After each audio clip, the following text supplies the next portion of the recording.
اور جس آدمی کی زندگی میں، روٹین کی زندگی میں ایک عام واقعہ پیدا ہو جائے خاص انداز سے، تو وہ دیکھے گا کہ یہ کیا بات.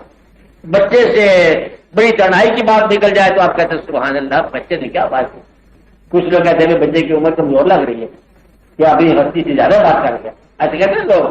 اس لیے یہ آپ دیکھو سبحان اللہ کا مقام وہ ہے روٹین جہاں ایک خاص روشنی بن جائے. یہ دوسرا مقام ہے الحمدللہ،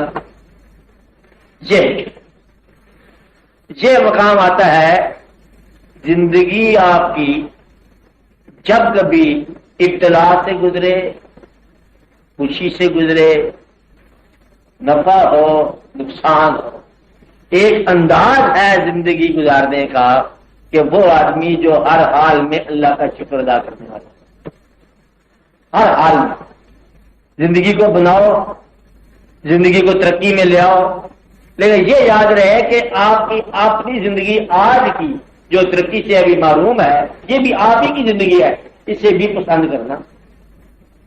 بات سمجھ آئی؟ نہیں سمجھ آئی؟ جو شخص یہ کہتا ہے کہ میں کل خوش ہوں گا، وہ قیامت تک نہیں ہوگا. وہ جو آج اللہ کا شکر ادا کر رہا ہے یہ ہمیشہ شکر ادا کرے گا. الحمدللہ کا مطلب یہ ہے کہ ان تمام نعمتوں کی وجہ سے اللہ کا شکر ادا کرو جو تمہارے پاس ہیں. ہر وہ چیز جو اس نے عطا فرمائی، یہ سفر عارضی ہے 50 سال کا ہے، پھر بھی اس کا شکر ادا کرو. یہ مجبوری میں نا، یعنی کہ یہ دریافت کر کے کہ یہ اس کا احسان ہے. آپ جیسے کم تر لوگوں کو دیکھو گے پھر آپ نے آپ کا شکر ادا کرو گے. مشہور واقعہ شیخ سعدی کا، آ کے وہ پاؤں سے ننگے جوتا نہیں تھا، گلا کرنے لگ گئے. آگے جا کے آدمی کو دیکھا جس کے پاؤں ہی نہیں تھے، وہاں شکر کیا کہ یا رب العالمین چلو پاؤں تو ہے نہ جوتا نہ سینے دے گا، کیا فرق پڑتا ہے.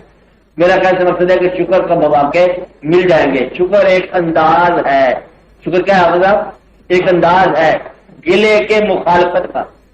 گلا ایک انداز ہے.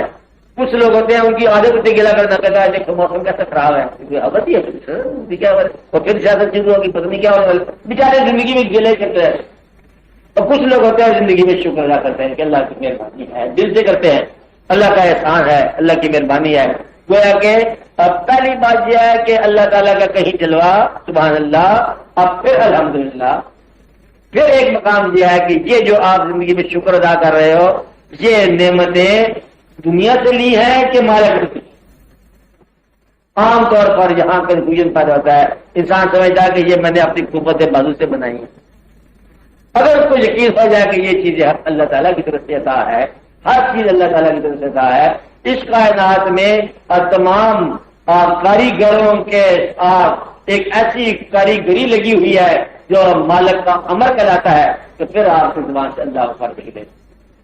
آپ کو بات سمجھے؟ یعنی کہ یہ ہے کہ جہاں انسان کی کاریگری فیل ہو جاتی ہے اس کے آگے ڈومین شروع ہوتی ہے مالک کی، کہ جہاں آپ کا عمل بے بسی میں آ جاتا ہے بس وہیں سے شروع ہوتی ہے بات.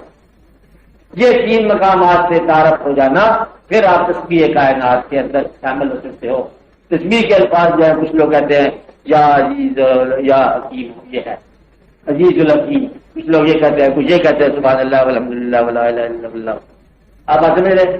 تو گویا کہ سبحان اللہ کا مقام یہ ہے کہ عام زندگی میں خاص معنی پیدا ہو جائے. آپ کو بات سمجھا رہی؟ الحمدللہ کا مطلب کیا ہوا کہ آپ اپنی زندگی کے اندر تمام واقعات کا شکر کرو اللہ تعالیٰ کا، کہ اللہ آپ کے ساتھ ساتھ آپ کو حفاظت دلا رہا ہے.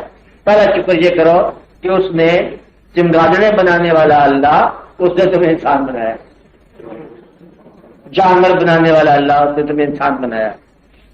تو یہ اس کا بڑا شکر ہے کہ اس نے انسان بنایا.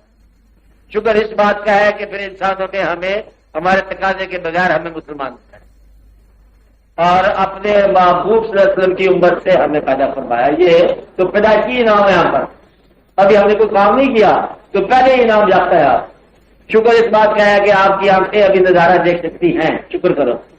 شکر اس بات کا ہے کہ آپ جو ہے آپ کے گرد و پیش جو رہنے والے لوگ ہیں اور وہ آپ کو اچھے لگتے ہیں، شکر اس بات کا کرو. شکر اس بات کا ہے کہ آپ کے ساتھ زندگی میں آسودگیاں ہیں، آسودگیاں ہیں.